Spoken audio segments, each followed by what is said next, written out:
So this is my second attempt at my introduction speech.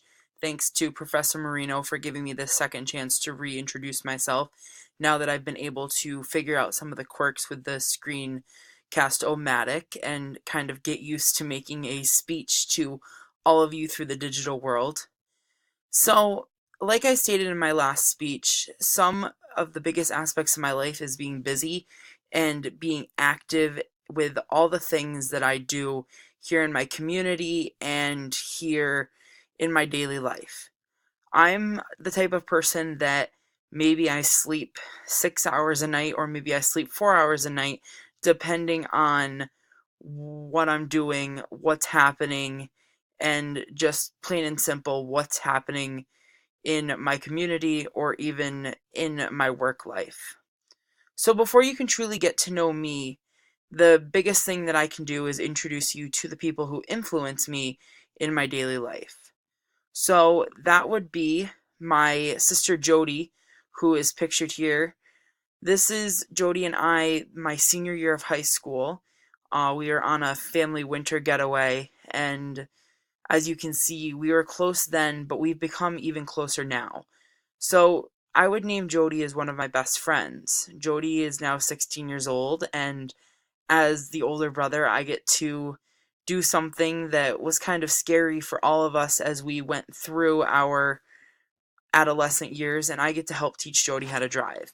And I just think it's pretty cool to have your older brother be able to teach you how to drive because I know from experience that both my parents aren't the best at teaching someone how to drive because we all have our own methods, and I understand what it's like to be young with a driver's license. So, referencing my parents, this is my mom Lori and my dad Ralph. This is all four of us aboard one of the Lake George Steamboat Company boats this past it was June for our fire company banquet. My parents and I are all active volunteer firefighters in our community, and it's something that's been in our family for generations. And, when you think about being a volunteer in your community, it's hard to imagine the things that volunteer firefighters, volunteer EMS personnel, the sacrifices they make. I know from experience when growing up, both my parents would jump up from the dinner table when you get the call that someone's house is on fire. And I never truly comprehended this until I was able to join up in the fire department. And now the adrenaline rush you get when you get a 911 call that someone needs your help and being able to go and help people in your community, it's just astonishing. So that leads me into being a volunteer firefighter. I have been a volunteer firefighter since June of 2016, just about the time that I was going to graduate from high school. This is my dad and I shown for the Memorial Day Parade this past May. My dad is a past chief of our fire company. He was chief from 1996 to 2006, and he was influential in getting things moved and become more modern of a fire company here in the town that I live in. I graduated from my fire academy class and I am a New York State certified interior firefighter, which means I can go into a burning building if I have to. I've only been into two since I graduated in June, and it's something that you don't ever really want to have to do. You don't want to have to go in on someone's worst day of their life and try to save their house, but I'm ready at a moment's notice if I have to. I've had the early morning, 2 o'clock in the morning, the call goes out, have to get up, go to that, get home at 7, shower, go to school, get home, go to work, and do homework until 1 a.m. before going back to sleep. So it's like a 12-hour day, and I've asked myself why I do it, and it's because that community dynamic that I like to give back to the town and community that's given me so much. So, along the lines of me being busy, I am involved at my local YMCA center.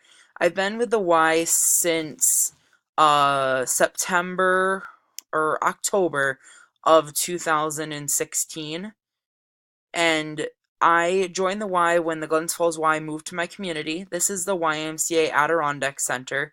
It's located in Brant Lake. The family that I work for, the Himoff family, that used to own this building, they donated the building and everything, the property, to the Y in order to create more community-like opportunities for people here in my community.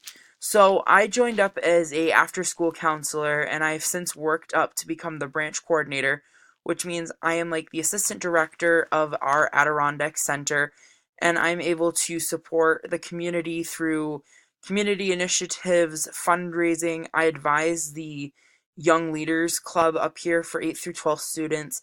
I'm the volunteer coordinator for our local Chamber of Commerce as well as the Y. And it's just interesting all the stuff that I've accomplished in my few short years of being out of high school and in college. So, along with my busyness, the Y is not my only job. This is Jimbo's Club at the Point and Point-A-Pines Camp for Girls.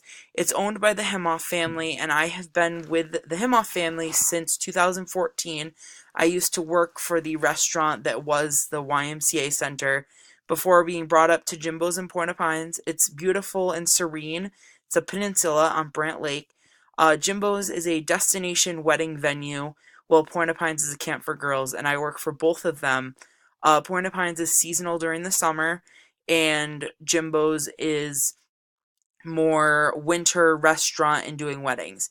And it's something that I very much enjoy, but my work with my community through the YMCA is where my true passion is. But along with my major field, my true passion is teaching. I am currently a substitute teacher through the North Warren Central School District where I graduated. I'm working towards my English adolescent education major or my childhood education with literacy, depending on where the apple falls from the tree is where I'll end up with my career. So this is just a little bit about me and my busy life. When I'm not working, I'm either thinking about work, coming up with ideas about the Y, or spending time with my black lab, Haley, who I've had since 2016. She's not very photogenic. I did post the one photo I had of her on the Class Angel page when I originally posted my speech, so if you want to see that, go ahead and look at it. But other than that, being busy and being prosperous in our community is a big part of what all of us as adolescents can do to give back. When consider what you can do for your community, because your community has done already so much for you.